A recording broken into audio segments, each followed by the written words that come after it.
So Sean Maguire made a tweet. He said, Mandani comes from a culture that lies about everything. It's literally a virtue to lie if it advances his Islamist agenda. The West will learn this lesson the hard way. He started off the conversation with saying, "Are you an Islamist?" What did he mean by that? Quite honestly, that was the first time I'd heard the word, and I just went, "What the hell is that?" He ended the conversation by saying, "I'll be really pissed off if I go down in a plane with some terrorists on it." And nowadays, that was a baffling conversation. Post 9/11, the mood music changed, and before, no one would really notice that you were Muslim.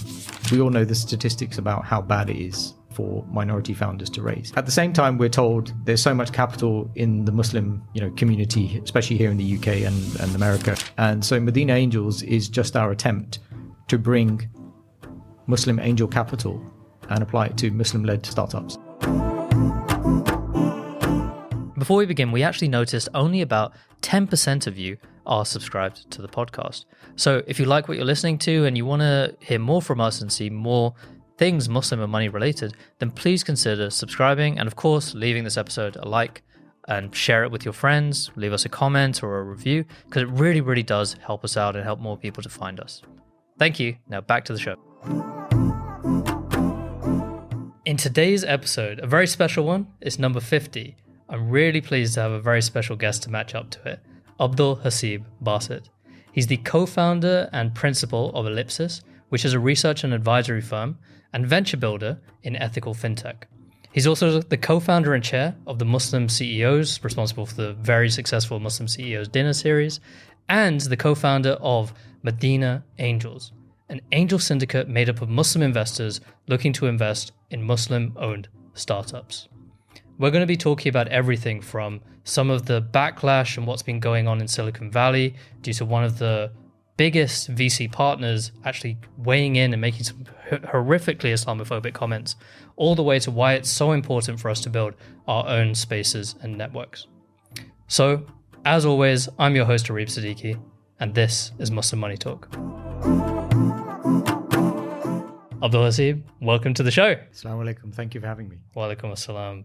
It wasn't easy to get you. I think the only way was, we should probably address. Yeah, I mean, do you want to tell your viewers why I'm really here? Well, 7 months ago, you lent me a book. I did. Stressing on Lent, The Problem with Interest by Tariq al-Dawani, which is a very famous and hard to acquire book these days because there's only very few in print edition. You very kindly lent this to me, I think, December last year. It was November, and you've held it hostage since until I appear on the podcast. Until you appeared on the podcast, so here you are. So I'm glad to finally get it back. So here we go, the hostage exchange. Thank you. Probably poorly worded, but so yeah.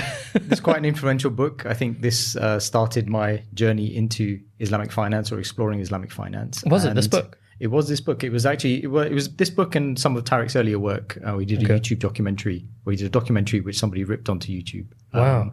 And I managed to find it. It was really my first introduction to Islamic finance. It's when I was working in banking, and it really got me switched on to the concept of Islamic finance and exploring it more deeply. It's one of these things where, his body of work has affected so many people in the industry and switched on so many hearts and minds to Islamic finance. May Allah, give him the benefit of that. And this book is really hard to come by because it's no longer in print. So I have a couple of copies. This one circulates amongst friends. Your brother's read it. Other people have read it. Nobody's quite held on to it for as long as you have. But I did offer to give it back a few times. I know you did. I'm just joking. But I'm really pleased that Tariq is actually writing a fourth edition now. This is the third edition, and it should be coming out this year, inshallah. I think in September or October time. Yeah. Right? So I had a dinner with him or lunch with him last year, where I had two objectives. The first was to convince him to write another version of this book because it's no longer in print. I think he finally agreed after me and a few other people suggesting he should do that. But he's one of these people that strangely I always had access to in random ways. So I had come across his work, managed to meet him through other people in Islamic finance at conferences. During COVID, managed to get him on a podcast for one of our nonprofits. And I think, ended up during COVID sitting alongside him at East London Masjid. And we've just been joined by somebody else. Omar, I'll set up a chair for you over here. You're supposed to be on that side. Sorry, I know you were maybe expecting why was there a third mic? I was curious as to why there was an open chair, but it makes sense now. This is the wrong edition. We know, we've just been discussing it. Literally announced there's going to be a 4th edition. So for people who don't know, when rejoined, I think for the 4th or 5th time on the podcast by Umar Khalil. I'll look count. So, assalamu alaikum, welcome back to the show. Long time no see. The Muslim CEO of Manchester is next week. I think you've got the wrong date. Yeah, I think I should, yeah. I'm sorry, I wasn't expecting to see him today, so it's nice to see him here. I was about to say, you and I are two people who've survived a very peculiar kind of, I was going to say natural disaster, but that is Umar Khalil. That we come across him quite a lot in our day-to-day lives. Can't get rid of me. Can't really get rid of him. That's very true, actually. So I thought it would be nice to someone that you face off with so often, one of your co-founders, to have him as like a co-host on this episode. Oh, you didn't introduce me as the founder of Muslim CEO Collective? No, but people know that about you. No, this guy, he just organizes dinners. He's very good at it. Okay, guess. No, So- joking aside, he's Heading back an in- absolute asset to the community, mashallah. Mashallah. I mean, we were literally just talking about how the next edition of this is Yeah, so, and I mean- someone you've always had access to. Yeah, I sat next to him at Jummah in East London Masjid during COVID. I ran into him at a Palestine march with him and his family. And, you know, that's when I really sort of took the initiative and said, look, we need to sit down. We need to have a proper chat. It's been a while. And it was around the time that Umar and I were speaking about a number of initiatives. And we both had this idea that, you know, he should be writing another edition of this book. And I think through collective hounding, he's agreed, and you know, inshallah, will be coming out soon. So if anyone who hasn't read it and can't get hold of a copy or can't borrow mine because Areeb's had it for 6 months, you know, I encourage you to buy the book when it comes out, because I think it is possibly the best economic, religious, social argument for Islamic finance ever written. I actually just came to pick up the book. You have had it for 4 months and not read it, so hopefully Areeb actually read it in 6 months. Yeah. I did for sure. So before we go into everything that we wanted to talk about, I always ask this question of our guests, but did you envisage that this is the line of work you wanted to go down growing up, or when you were at school or at university? No, not at all. Really? Not at all. My daughter calls me a plane geek, because I'll be looking up at the sky and I'll kind of, you know, point out what airline, where the plane's probably coming from, what model, make of plane it is. I had a fascination with planes growing up, and I think that's probably from an upbringing that was quite nomadic. So for the first 10 years I was born in the UK. When I was 6 months old, my parents moved to Saudi. For the first 10 years, we spent 3 in Saudi, 3 in Pakistan, 4 back in Saudi, and then eventually came back to the UK when I was 10. Wow. Even then, my dad stayed on in Saudi for another 6 years, I think. And so there was a lot of flying around the world. What did your dad do? He was a doctor. He's a retired surgeon. And as a Western educated doctor in the 80s, Saudi was quite an attractive place when they were investing in their hospitals and medical schools. And so a lot of Muslim doctors who were Western educated found it quite an attractive place to go and raise family. Nice. Similar to what you see now with people sort of, you know, migrating to the Middle East for lifestyle. And it was really only education that brought us back to the UK. So, you know, when we hit a ceiling with English language education in Saudi, we decided to come back to the UK. Was that quite a culture shock coming back here at age 10? No, I think because, I mean, on average, I was moving around. I was either moving school, city, country every 3 years. Yeah. So it was always like an adventure. So I was always really open-minded about going places. And it was a culture shock in many ways coming to the UK. It was the first non-Muslim country I'd, you know, properly had a memory of living in. So there were aspects of it that were, you know, kind of took me back a little bit, especially in the sort of late 80s, early 90s. But you adapt. I came here with an American accent, lost it very quickly after being bullied at school for having an American accent. So, you know, you adapt to these things, I think. Okay, nice. Omar once said it to me quite well. He said, our parents' generation grew up being bullied. Very true. And your generation grew up being the bullies. We started doing the bullying because it was quite horrific in our parents' generation here. First immigration, parents' first immigration, parents came to the country. If you look at the Industrial Revolution, you know, there were very few brown-coloured or non-white-coloured people in the schools, and therefore it was like this is odd. And there was a whole skinhead culture, and I used to hear about it, and I was like, wow, my uncles and my father would tell me these stories about how they would get bullied after school and picked on and physically beaten. And then I realized, well, when we went to school, is that going to happen to us?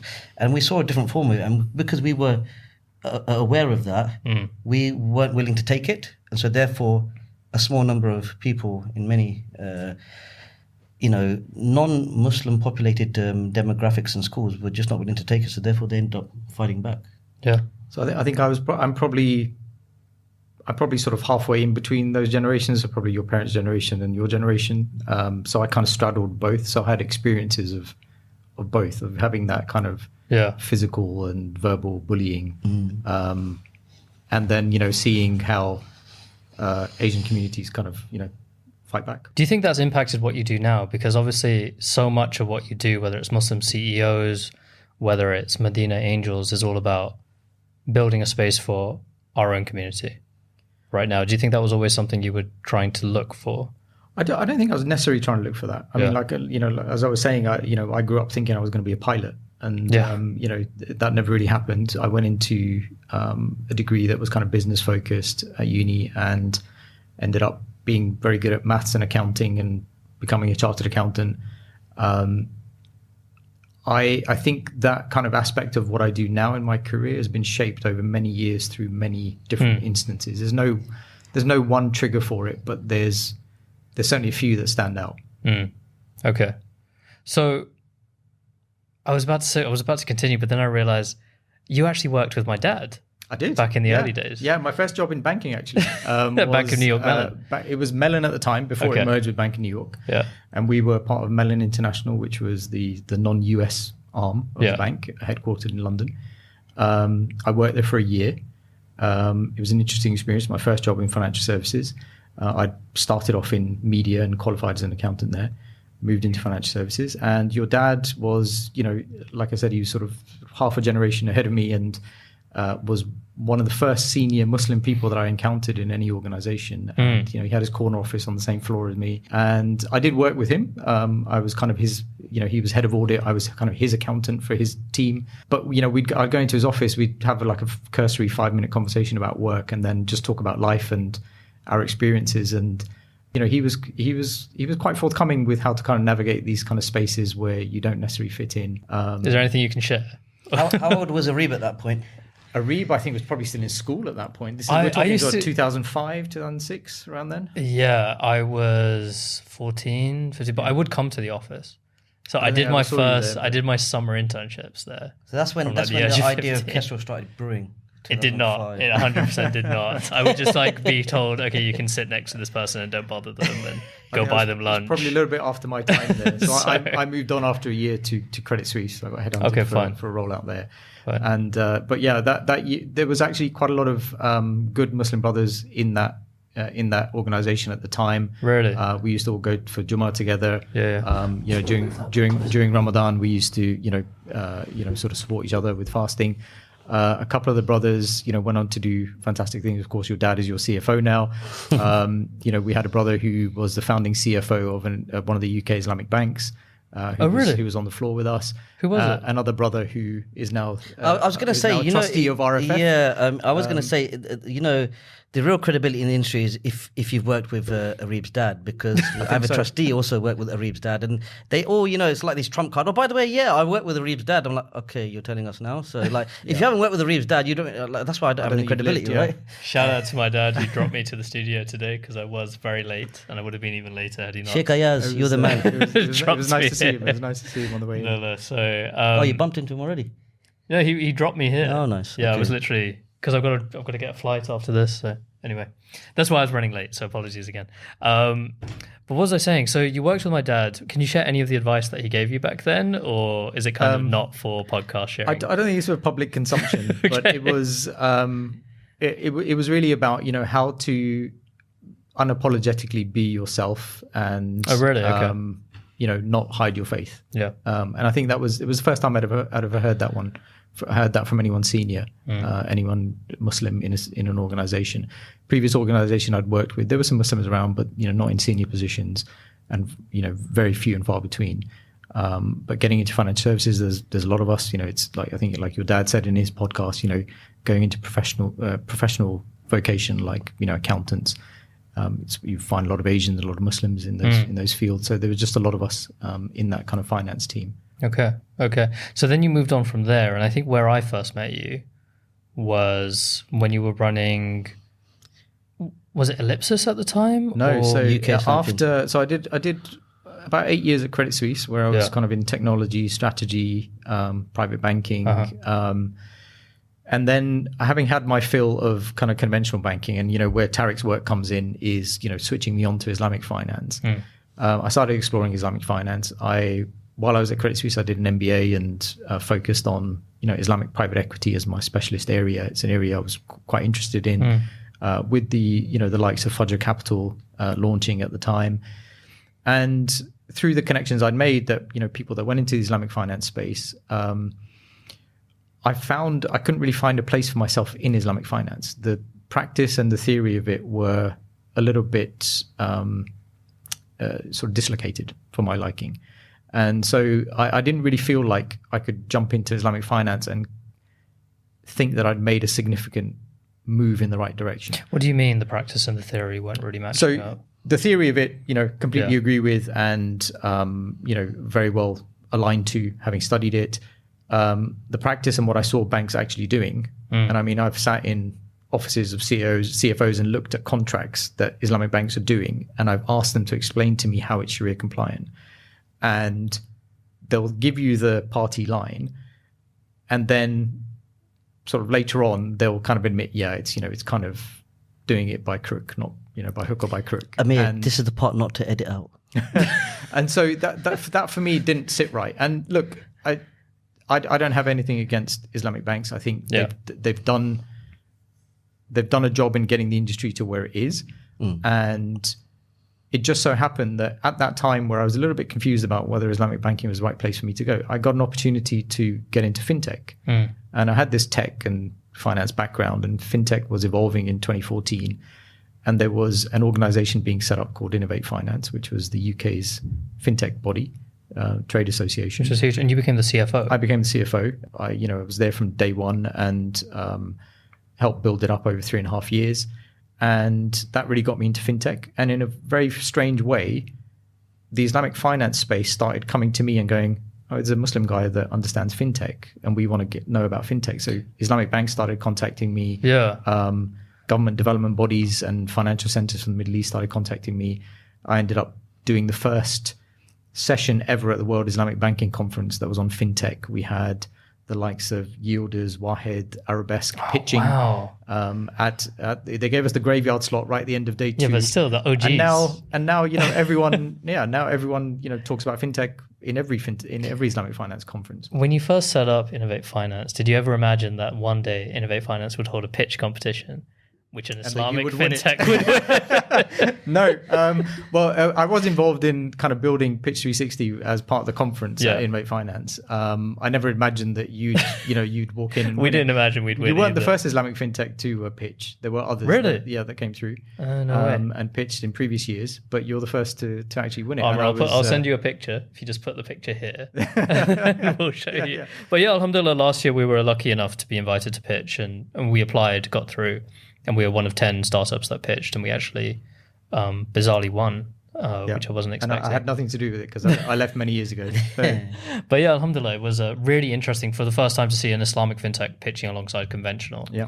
And I think that was so key for me in my thinking, where it was like, I think sometimes the Islamic label is very damaging for fintechs and financial services companies, and that immediately in people's minds you're relegated to a niche, which isn't quite fair, but at the same time it doesn't impact you, especially when it comes to fundraising, which we're going to move on to. But that's why, like what we're doing with Kestrl now, we see it more as like the kind of ethical fintech instead of just Islamic on its own and just focused on the Islamic market, always inherently Sharia compliant, but branding wise we're not just going for the Muslim market. So this debate about ethical versus Islamic comes around every few years, and having been in the space for now a decade, I've seen it come around 3 or 4 times already. And there are people that think we should be branded Islamic with an Arabic name and do what it says on the tin. And there are those that say, no, it should be for a wider mass audience. I don't think either is right or wrong necessarily. I think it depends on the solution and the objectives. The context. But my belief is that you should always have Islamic principles, and it should be underpinned by that. But if you're doing it right, it should be applicable to the mass market. It should be available to everybody. Exactly. It should do a better job than the conventional alternative for everyone. Yeah, for sure. I think Sheikh Mohammed Faracha put it really well when he appeared on our podcast a few weeks ago. He said he thinks the biggest mistake Islamic Bank of Britain made was calling themselves Islamic Bank of Britain. And he said he wished that they had focused much more on, hey, this could be a way of sending foreign direct investment into this country, because then they would have got far more support at governmental level and also from the public, instead of saying we're just setting it up for this little community of Muslims in that way. So, but I take what you mean. It really depends on what you're trying to achieve and what you're trying to do. For us, I think the face of ethical now is really aligned to the BDS movement, which I think captures the hearts and minds of not just Muslims, but loads of non-Muslims these days as well. Yeah, that's an interesting one, right? Because the boundary of what's ethical can change. The boundary of what's Islamic can't really change. But Islamic today doesn't encompass BDS. There's no standard that exists in Islamic finance that covers BDS, or I think you're one of the pioneers in the space. Our last episode was all about, we had Halal Stocks, Rehan Ahmed, who was talking about this a lot. Yeah, so there are others appearing, and there are BDS screens now that you can apply, especially for things like stocks. But as a general kind of principle, it doesn't really exist in Islamic finance. Thank you for listening to Muslim Money Talk. If you like what you've heard so far, you might be interested in checking out what we do at Kestrl, the Muslim Money app. Kestrl is a service that helps Muslims who want to grow their wealth without having to compromise, whether it's on their belief or user experience or price. I founded Kestrl because of how fed up I was at how poor Islamic financial services were in this country.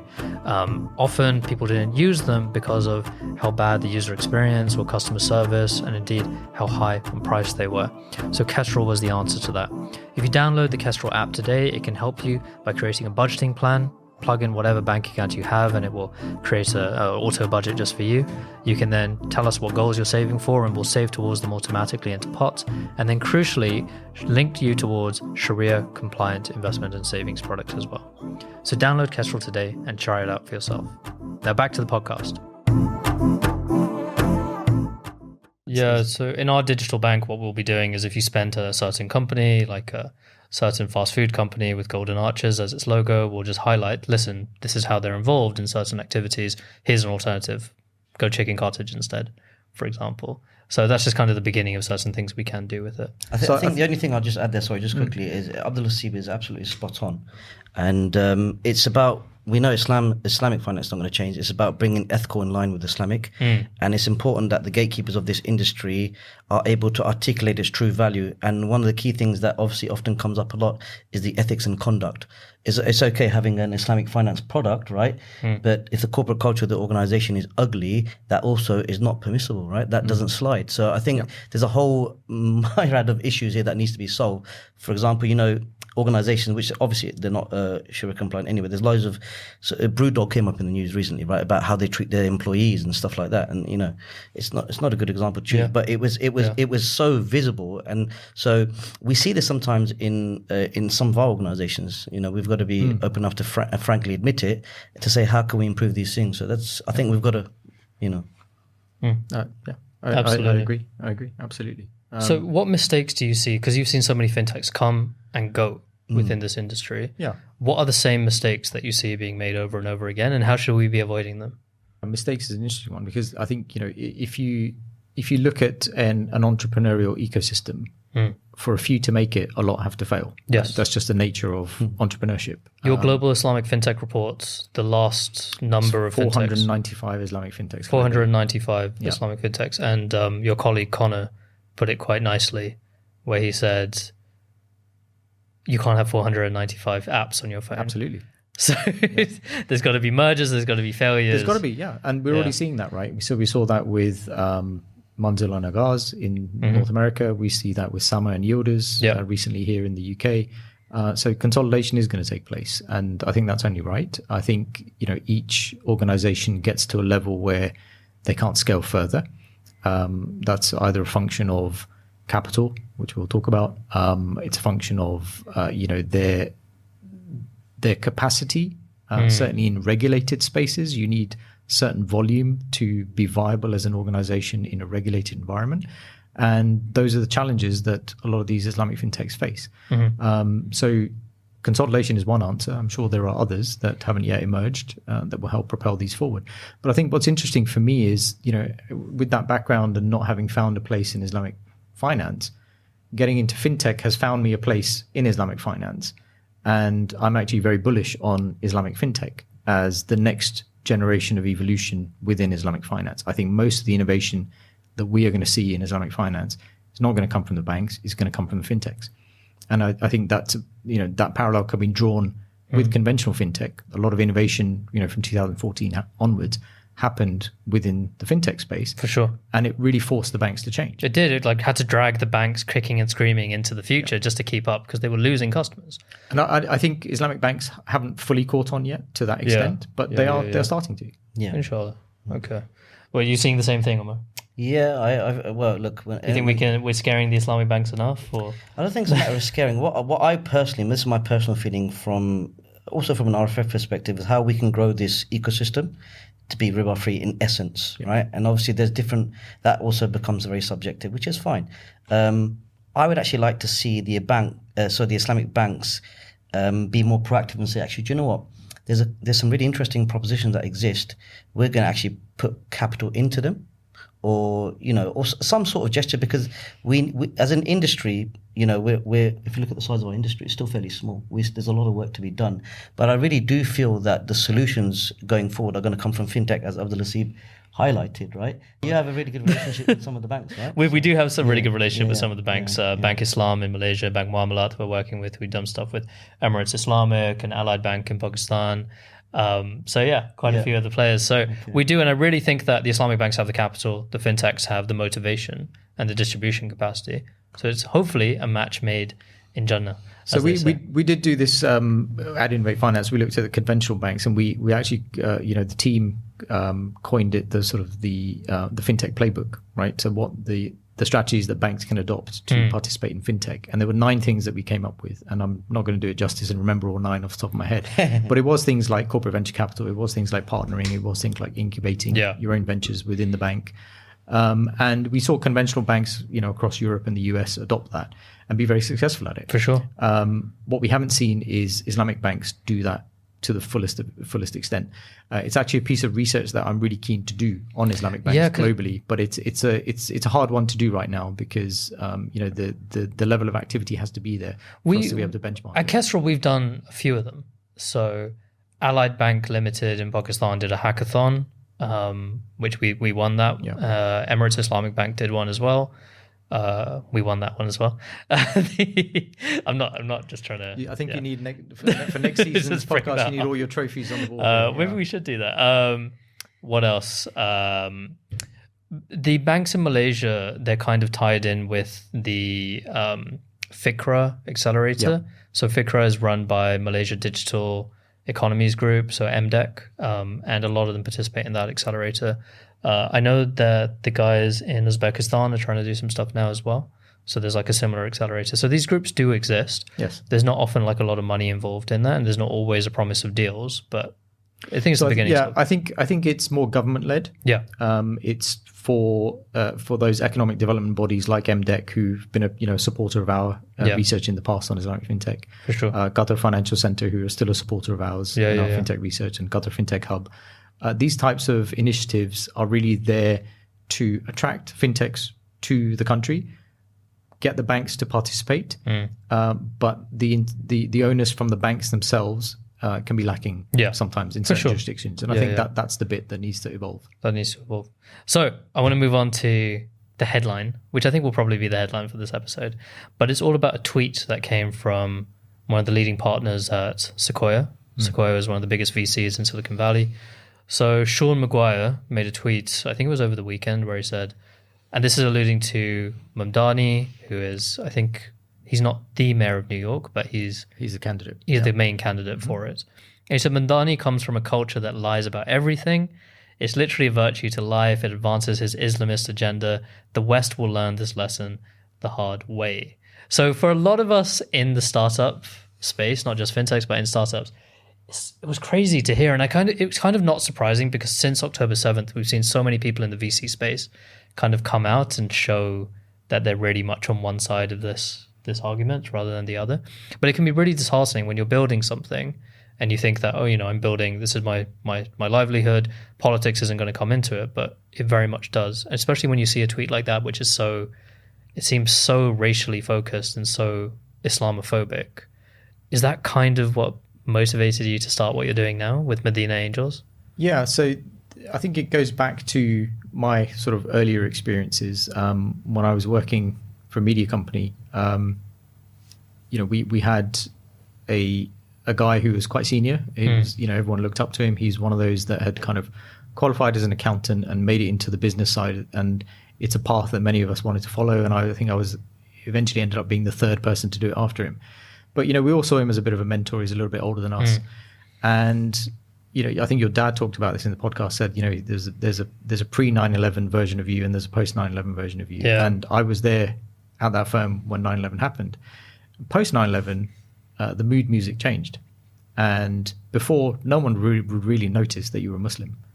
But all of a sudden, when you're fasting, when you're out with the team and you're not drinking, when you're, taking prayer breaks, just when they see your name, it becomes right? And your name becomes noticeable, right? And we can talk about the kind of the random selection at airports that all of us experienced. But this guy, he called me into his office, and I thought it was just a standard sort of meeting, and he started off the conversation with saying, "Are you an Islamist?"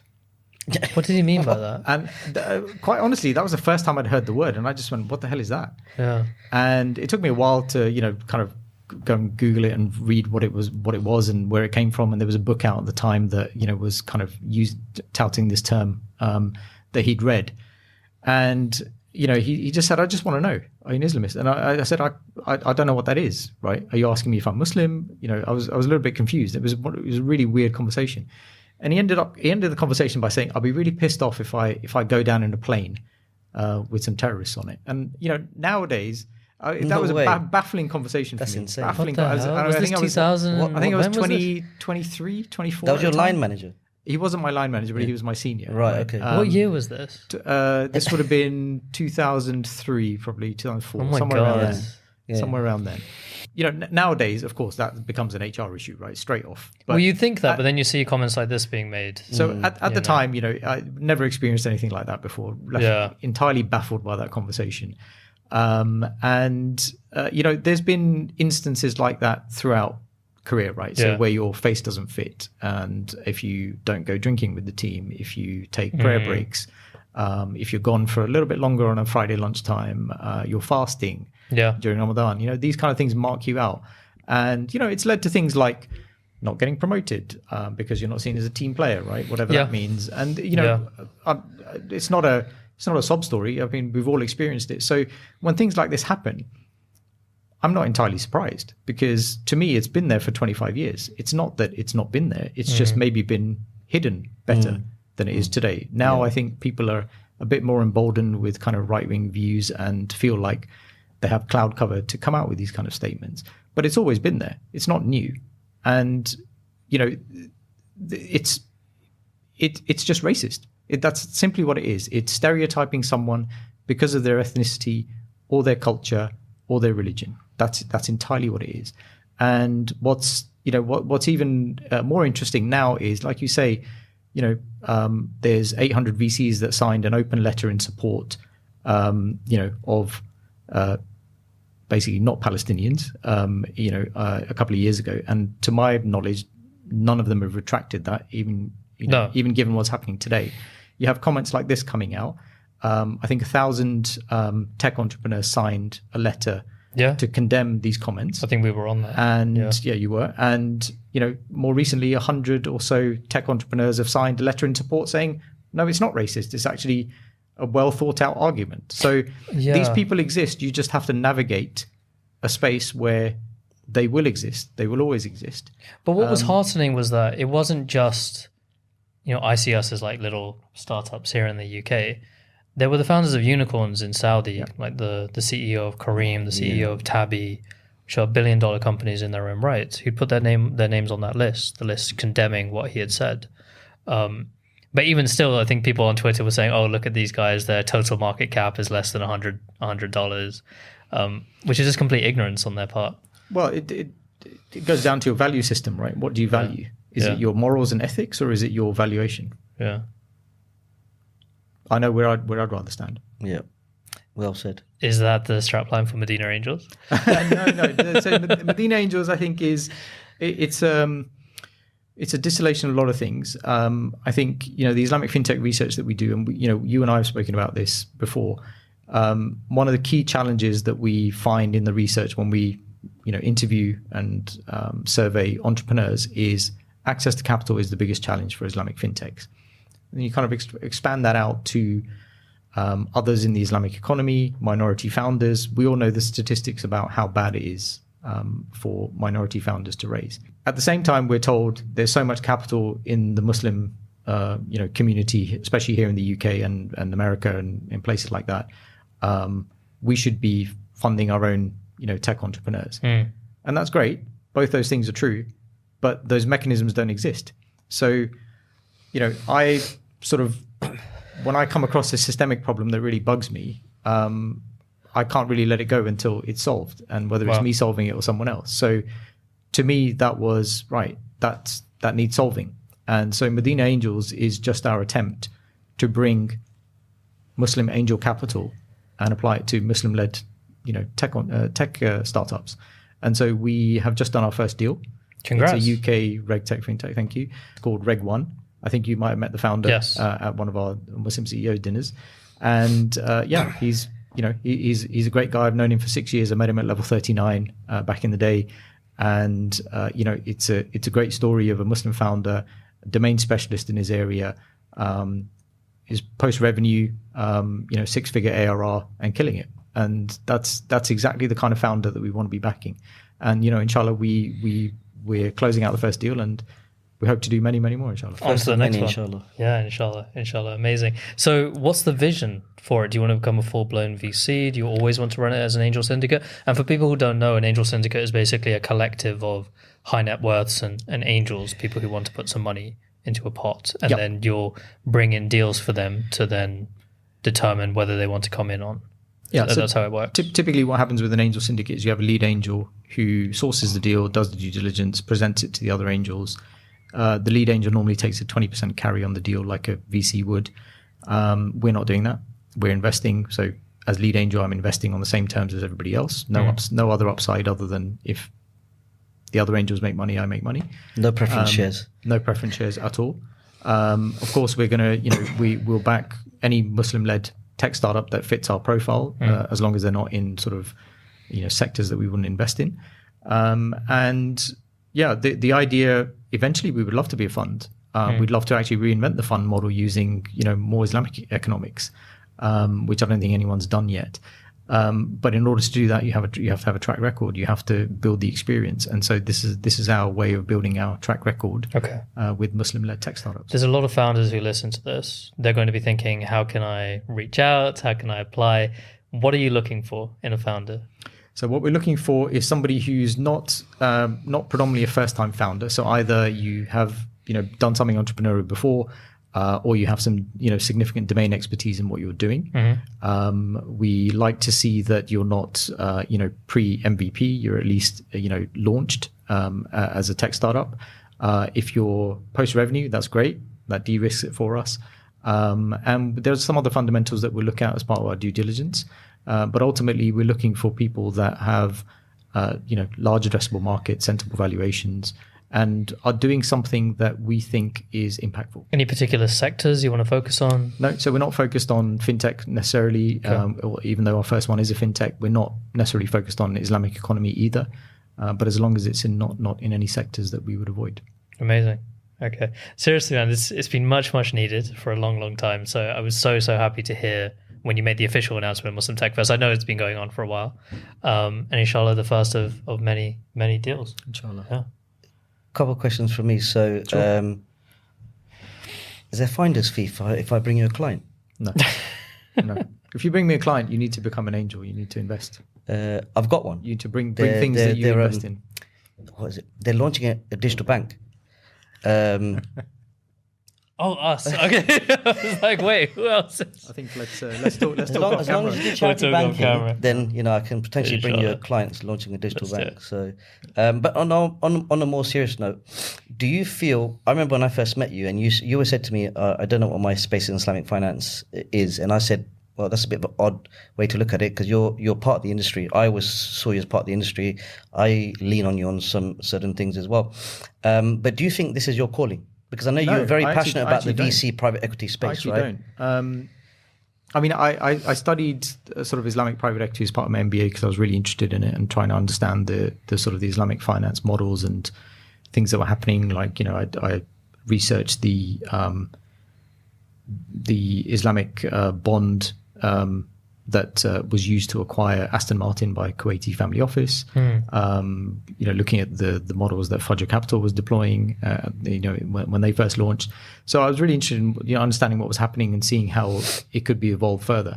And that's led to some of my thinking. But I didn't really see this as a calling at all. I think it's interesting the kind of people that you come across in your work and how they affect you. Right, your dad is one.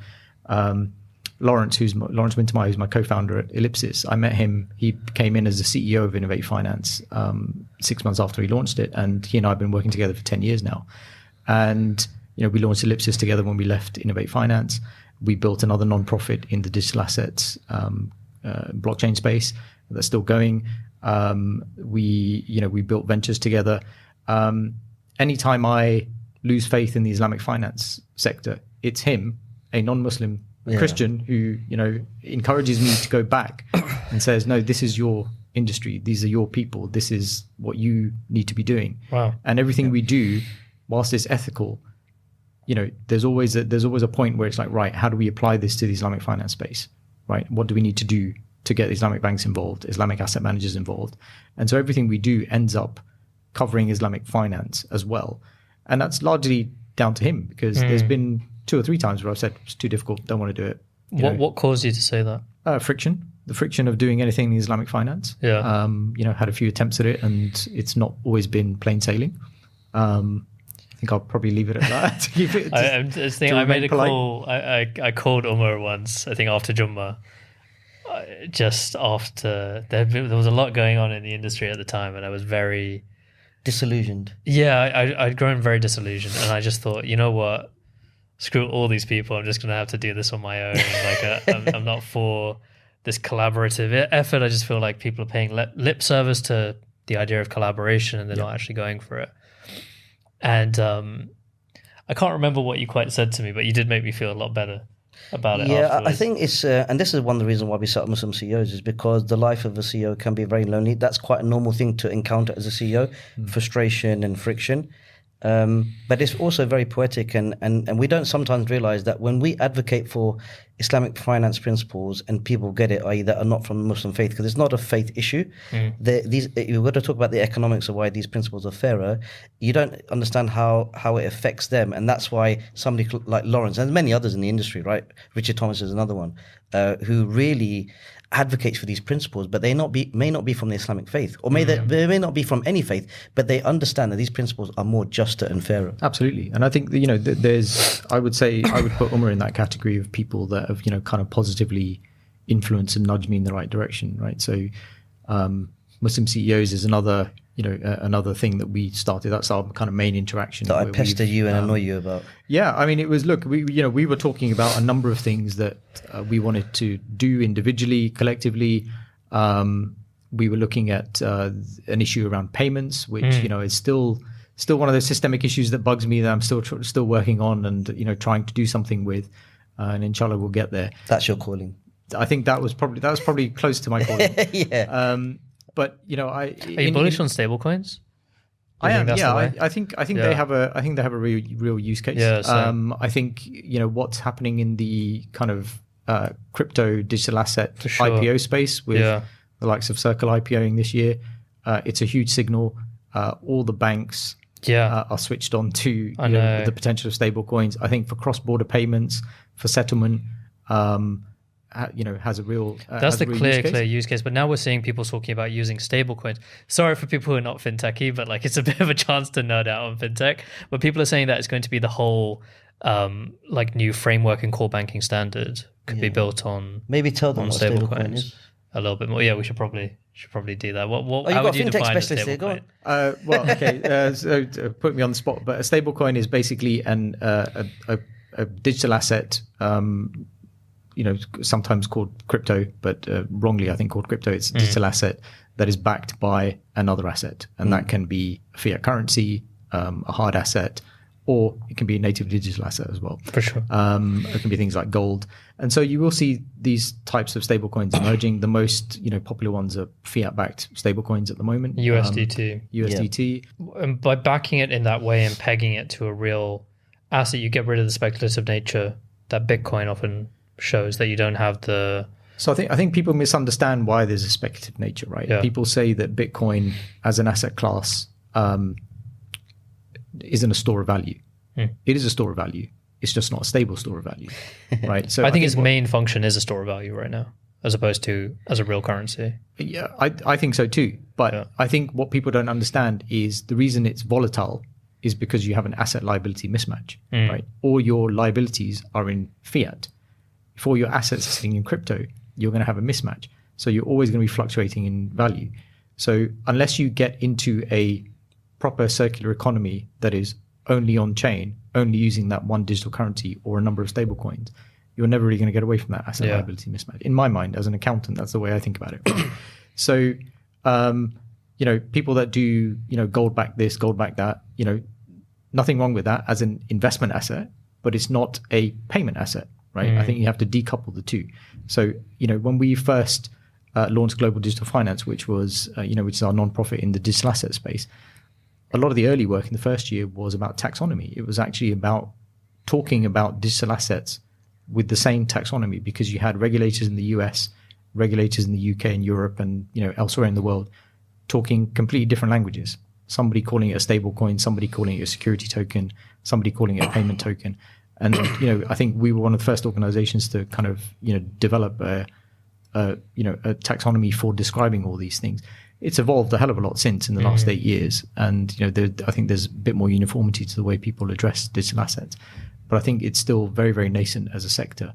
But the signals are there, like we saw with FinTech, where the banks are now starting to pay attention. The banks are now starting to invest and utilize these mechanisms, and I think that is the signal for it going mainstream. Not just the banks, you got Amazon. I think Walmart is launching their own stablecoin. Revolut is already doing it. So I think it's coming, and I think the next cohort of Islamic fintechs should be focusing on that as well. That's my take. Digital assets in our research is seen as the growth area for Islamic finance or Islamic fintech.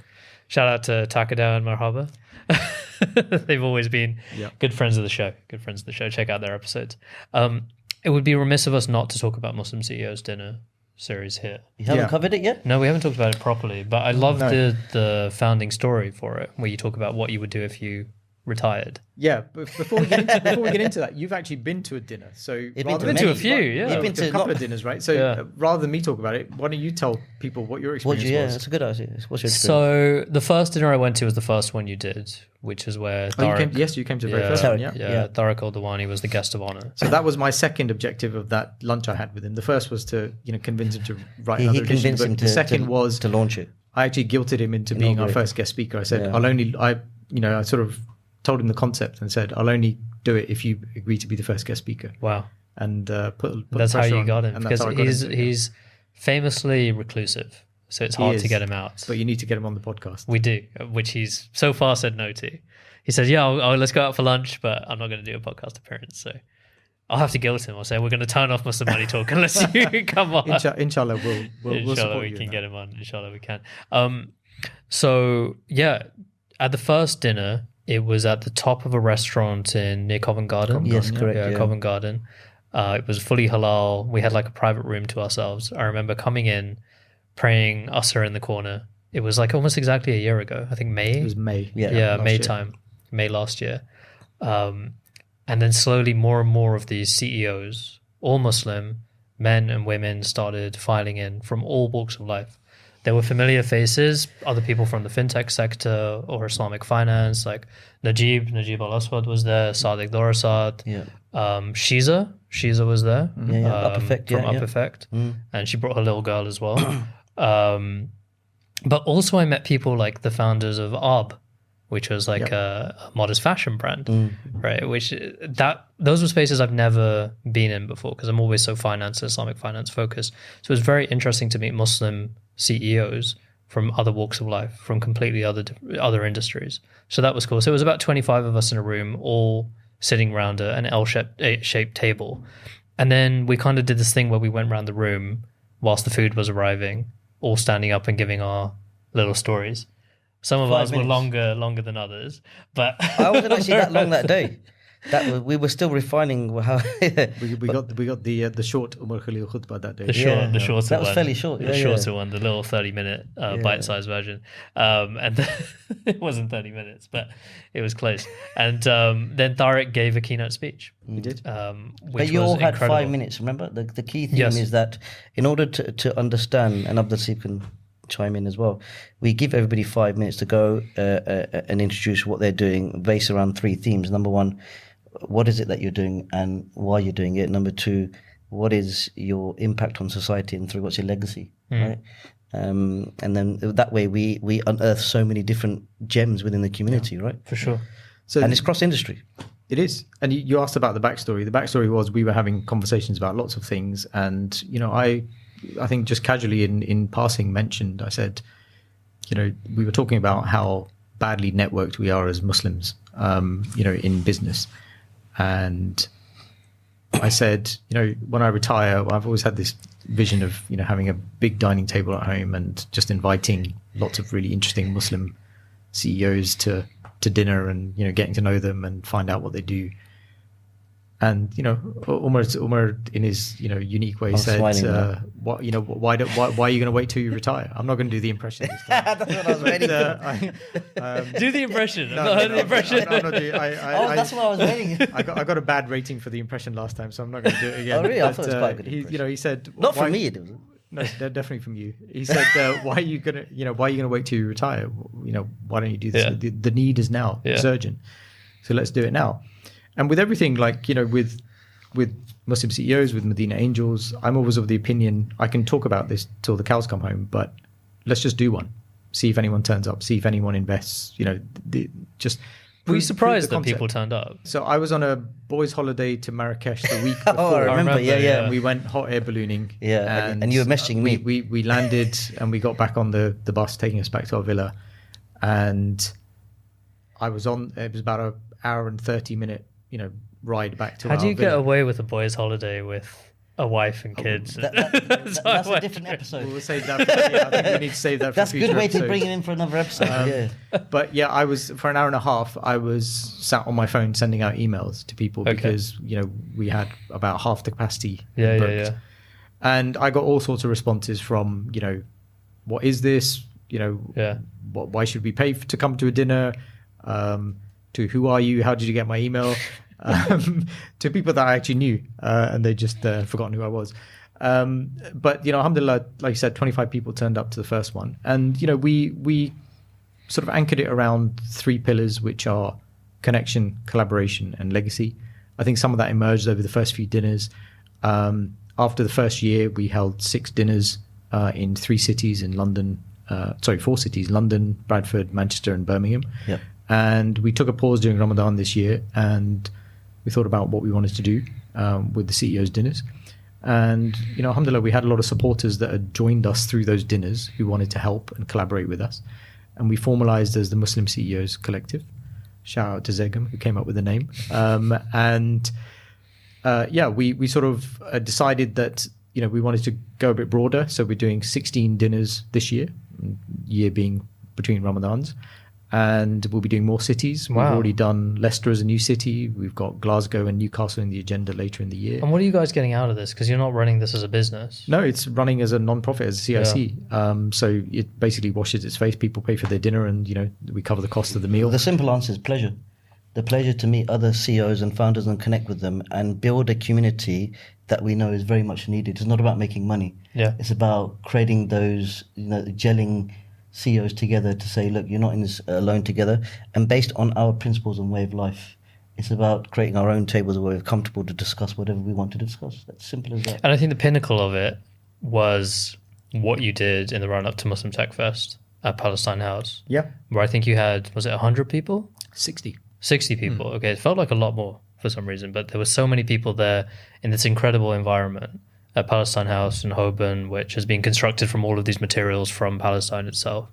And I think that was really cool, seeing all of these people who come from all over the place, even internationally, just to be there at this dinner series that you created. Did you ever imagine it was going to get to that point? No, not at all. A few dinners in, we were already getting demand from like Paris, Washington, New York, Riyadh, Dubai, Jeddah, places, Nairobi, for people, for us to come out there. And I think it's a bit more than we can manage. I think even 16 in a year across the UK is quite a lot. We're doing 2 a month, right? Yeah. Outside of sort of December, Ramadan, August, and a few months where we don't hold dinners. But I think that's the one we did in the run up to MTF. I think is really the pinnacle of what we set out to do. Right? Yeah. It's bringing, as Umar said, bringing CEOs together, getting them working together. We try and live that ethos through Muslim CEOs. Web developers that we use, the restaurants that we use, the photographers, videographers that we use, the podcast people that we use who are.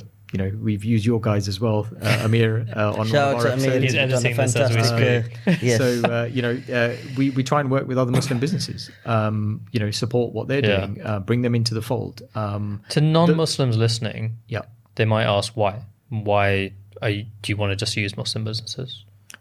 Why don't you want to integrate more and do all of that? So it's not about not integrating. I think integration is not our problem. Our problem is we don't work well together. I think you alluded to that in your kind of crisis of Islamic finance that you had when you spoke to Umar. If you look at the kind of statistics around the circularity of the Muslim pound, I think you may have discussed this on your podcast before. Is the amount of times it circulates within the community is significantly less than it circulates within other communities, faith-based and non-faith-based communities. And so what that means is we don't automatically think about uplifting our brother or sister through business. And this is something that we're trying to engender within our community. And the reason we chose Muslim CEOs and founders only, and we didn't open it up to a broader audience, is we are looking for decision makers. We are looking for people that can affect change in their own businesses. And this is why we do it. We're trying to, like I said throughout this podcast, there was a few things that in your career that kind of, switch you on to the right things or push you in the right directions, little nudges in different ways. And this is our attempt at nudging people into, doing things slightly different way. And, alhamdulillah, you asked, what do we get out of it? It's not financial for us. I mean, it builds our network, right? So as you said, my network was in financial services. It was predominantly London-based. There are plenty of successful entrepreneurs, CEOs, businesses in other parts of the UK that are not in financial services that I had no idea about. And now I'm starting to network within that space. So it's useful for my own network as well as everyone else that attends. But what's really heartening for us is, and this is why we do it, a few weeks after a dinner, I'll get an email from somebody or a text message saying, oh yeah, I met so-and-so at your dinner in Birmingham or in Manchester or in Leicester or wherever. And yeah, we're doing this together, or, we've signed this partnership, and, people are starting to collaborate and work together. And that for me is, in our second year is a phenomenal place to be. Wow, it really is. And the final bit is legacy, right? So we encourage people to think about our legacy. I don't think we've yet coined what our own legacy for Muslim CEOs is going to be, but we're still developing it. Well, I'm excited to see what the next year holds, and maybe we should bring you back for episode 100. This is episode number 50. Yeah, I'm privileged. Really? So, yeah. Wow, privileged to be on episode 50. Yeah. Maybe inshallah we'll come back. You had to wait for a landmark, didn't you? I didn't even know it was a landmark till I walked in the room. So, but inshallah, we'll come back and we'll talk. So we have all these a Muslim CEO dinner next week, Wednesday the 16th of July. This episode comes out on the 14th. So it'll be this week. So we have a CEO dinner in Manchester next week, this coming Wednesday, and we have one at the end of the month in Birmingham. So this week in Manchester, and at the end of the month in Birmingham. So if anybody wants to join, tickets are selling fast. Yeah, go to muslimceos.com, register, buy your ticket. And you're more here's the other thing. People have to register because they're getting a little bit confused that because it's a private community, so we are very selective. They've got to be the right fit. The ethics and conduct have got to be there. And so once they're registered, they get approved by Abdul Haseeb. And then once they're approved, then they're on there and then they can book dinners. And you guys have a WhatsApp group now? We have a WhatsApp community. We have a LinkedIn community. You can follow us on LinkedIn as well, Muslim CEOs Collective. And we've had over 270 CEOs now attend dinners across the country. Okay. And like you said, the one we did in MTF, we had people from CEOs from Australia, US, Canada, Europe, from Sweden, Palestine, Sweden, attending, right? So it was great to bring that kind of global community together. Yeah. Shout out to Pontus. I'm sorry you've not been on the podcast yet, but we will make it happen, inshallah. All right. I think we're going to have to wrap it up there for time. But Abdul Haseeb, it's been an absolute pleasure. Omar, we'll see you probably next week on your next appearance on the show. I think I should tender my resignation from Muslim Money podcast for now because I've probably done too many episodes and Ali will get a bit upset. Have I done more? You've done more than Ali. Yeah, you've fine. been on more than Ali. I'm happy. Just don't bring Ali on, otherwise I'll have to come on again. We'll see what happens. All I'm right. just going to make sure I take this so that I actually have it to take home. There you go. And assalamu alaikum. Wa alaikum salam. Thank you for listening to the Muslim Money Talk podcast. If you like what you heard, then please subscribe to Muslim Money Talk wherever you might have been listening to this. Give us a like and share it with someone who you think might be interested. It really, really helps us out. Thank you, assalamu alaikum, and see you next time.